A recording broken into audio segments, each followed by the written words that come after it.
नमस्कार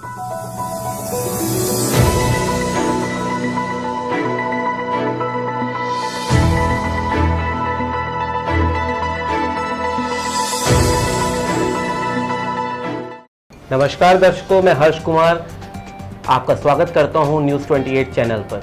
आज हम अपने खास कार्यक्रम आपकी आवाज़ में, जी हाँ, ये वो प्रोग्राम है जिसके अंदर हम अलग अलग फील्ड की उन शख्सियतों से आपसे रूबरू करवाते हैं, उनका परिचय आपसे करवाते हैं जिन्होंने अपनी फील्ड में किसी न किसी वजह से, खास वजह से अपना एक खास मुकाम बनाया है। जी हाँ, आज हमारे स्टूडियो में एक खास मेहमान मौजूद है जो गायन क्षेत्र से हैं, जिन्होंने अपनी आवाज़ की क्वालिटी से, और उनके एक और आपको उनके बारे में उनकी खास बता दें कि वो बहुत ही अच्छे लेखक भी हैं। तो वो अपनी राइटिंग से, गायकी से लोगों के दिलों में राज करते हैं। जी, हम बात कर रहे हैं सुरेंद्र पुष्करना जी के बारे में। नमस्कार सुरेंद्र पुष्करना जी, आपका हमारे खास प्रोग्राम में बहुत बहुत स्वागत है। संगीत का सफ़र आपने किस तरीके से शुरुआत की, किस तरीके की इस जर्नी को आपने जिया, इसके बारे में हमारे दर्शकों को आप प्लीज़ बताएं। नमस्कार हर्ष जी, सबसे पहले तो मैं न्यूज़ 28 को अपनी बहुत बहुत शुभकामनाएं देता हूं।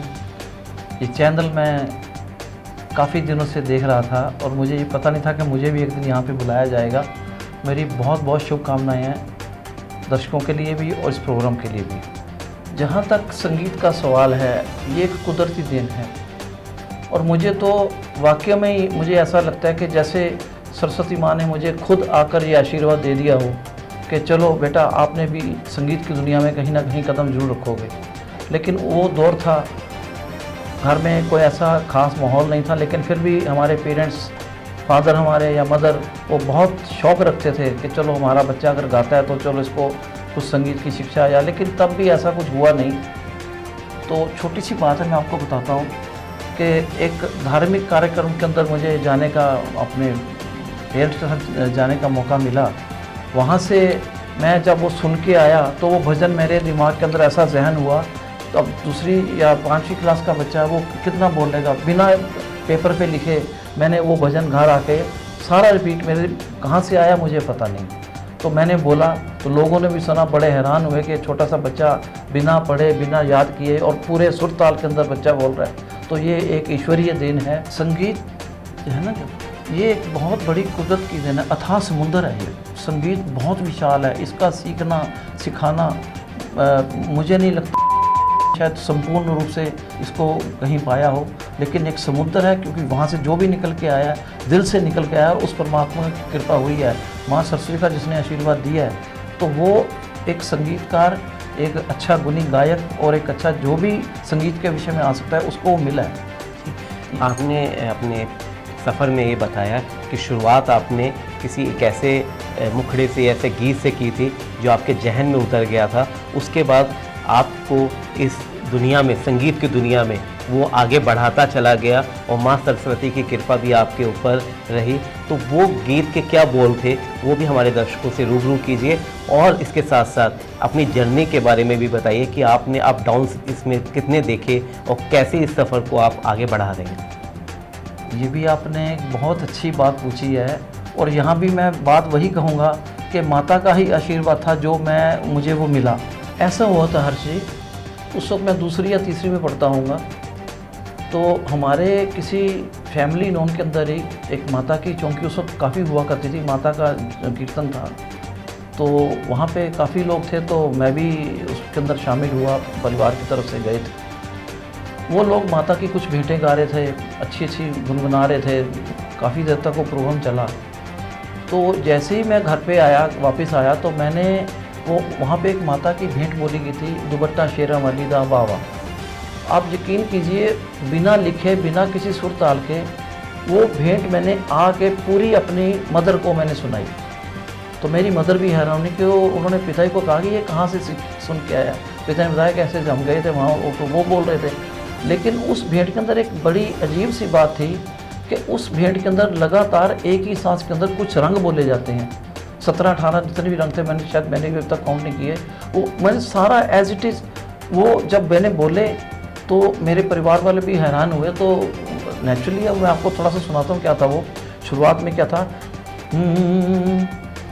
दुपट्टा शेरा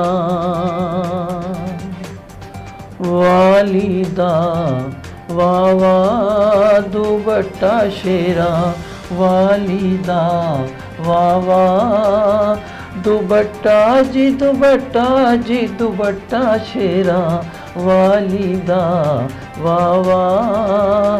तो इसके अंदर जो रंग थे एक ही सांस के अंदर ऐसे थे, आरसी गुलाबी गुला नारी आसमानी सुआ रंग, केसरी बदामी खट्टा मोतिया, काला दूधिया स्लेटी कऊ काशनी अंगूरी मेहंदी रंगा माल्टा सिंदूरी नाले, पीला रंगाया शेरा वालिदा वाह वाह, दुपट्टा शेरा वालिदा वाह वाह।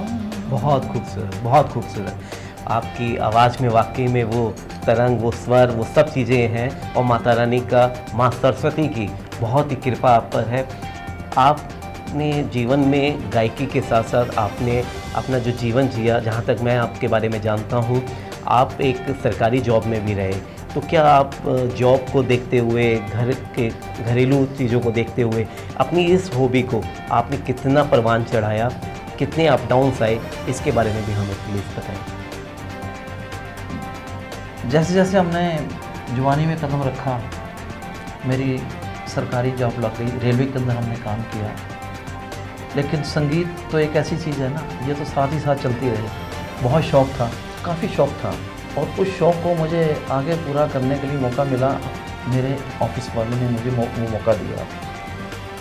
तो जब हम नौकरी के अंदर आ गए, रेलवे के अंदर मैंने नौकरी की, तो मुझे पता लगा कि वहाँ भी कुछ ऐसे कार्यक्रम होते हैं, सरकार की तरफ से भी होते हैं और ऑफिस में भी होते हैं।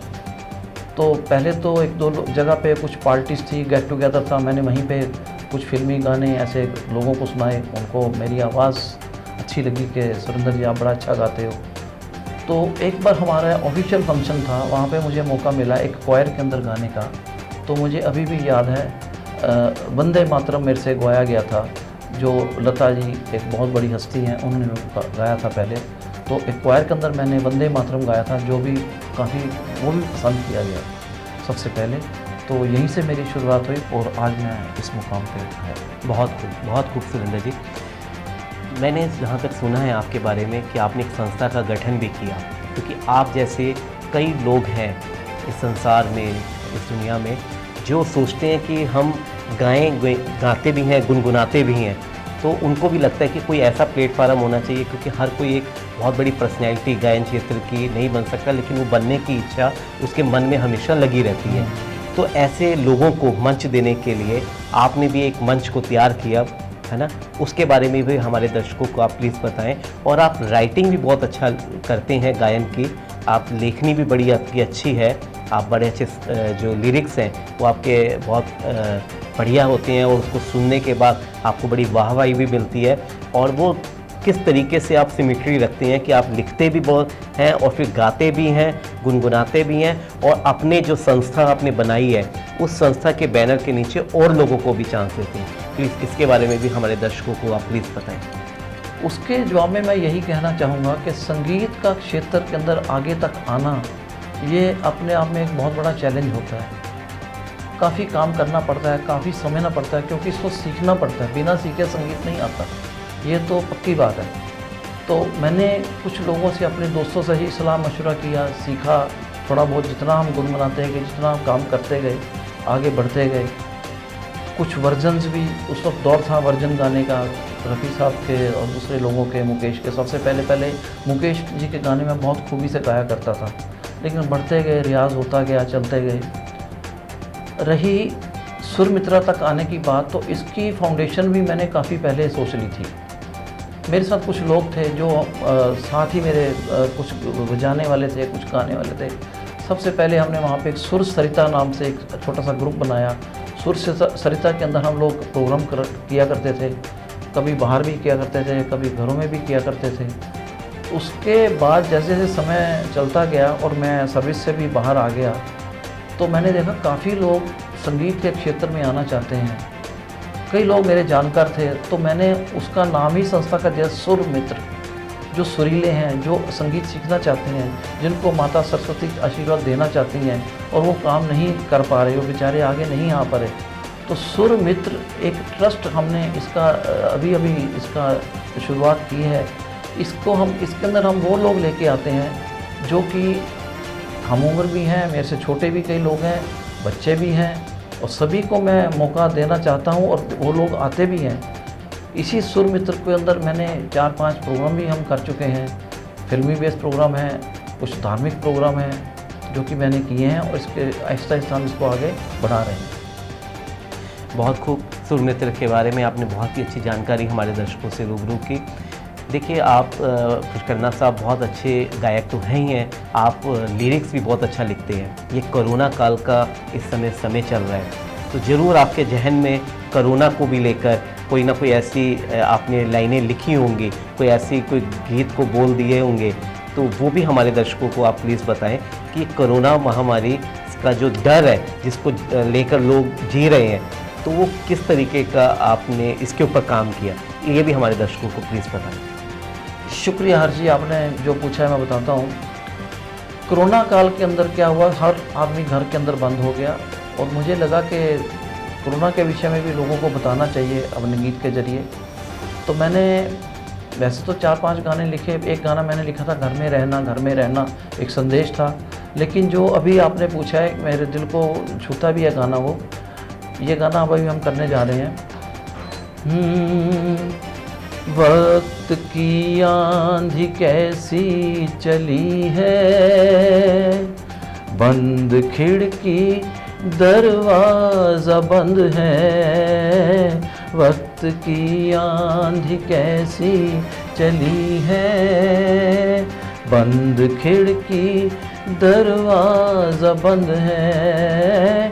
किसका किया भरे है जी कोई, और शर्मिंदा इंसानियत है।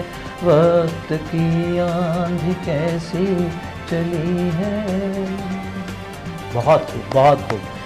आपकी गायकी से और आपके लिरिक्स से ऐसा लगता है कि कोरोना भी डर के भाग जाएगा और हम लोग देशवासी इससे निजात पाएंगे।